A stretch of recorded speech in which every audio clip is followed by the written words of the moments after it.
Welcome back to Cool Clubs Reviews. We're going to take a look at the Taylormade P770 at 90 miles an hour. Now, we've done this before at the 80 mile an hour test, who we think it's probably pitched at. Yep. But there's definitely going to be players out there that are going to use this at 90. Yeah, especially the 770, right? I mean, it's not quite as crazy long as a 790, and obviously a little smaller, compactor head, a little shorter heel of toe. And it really looked good, by the way. I really liked when I saw these last year, about a year ago now. I really like what they did to clean up the shapes on all of them. The 7.8 is always a difficult part in the set. Yep. And they did a really good job with these. And they look really clean. And obviously, you know, similar to the Callaway we just looked at, you know, kind of flat finish. That matte finish. Everyone's kind of gone down there. I like it. It looks clean, right? It looks like a tool, right? It's not too shiny, but it's got a little bit of sparkle in it. But it looks nice. Yep.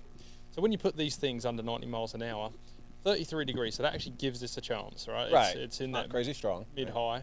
And then the grouping is actually really, really good. So I think this is actually the perfect kind of blend over when you don't need to be swinging at 80 miles an hour to get the most out of it. 90 mile an hour can play it, but you're hitting at 180 yards at 90 miles an hour. Which right. Is so if you can't get much more than that, right? So if you're 95 miles an hour with 7, like Jared or a bunch of people, it starts to get those going too far, right? And that does happen with tour players a lot, right? So if you don't want to hit a 7-iron 100 and 200 yards. And it creates issues at the bottom of the bag when you've got to fill up with wedges. You need 7 wedges in your bag instead of 5 we're playing now these days, right?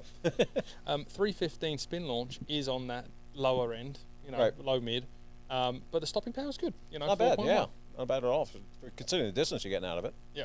So this might be worth looking at. The blending, not with the 790. I think that's probably going to be too hard when we see those results. But down the other end, when you get into that MC, having this as a long iron, you could certainly do that. Stretching it out that way. Yep. That makes more sense because you're still getting stopping power out of these, so they're not going to be completely blown out. It depends where you break it, right? If you want to play like 5-4-3 or something in this and blend the other ones down, that would make some sense. Yeah. If you're just going to put in a 3-iron or 4-iron, then it becomes a driving iron. Might as well just put a 790 in there. Right, and just get the max out of it. Yeah, and that's what you're using it for. So you got either option basically. Yeah.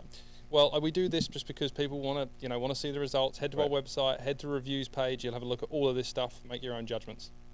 Thanks, Mike. Thanks.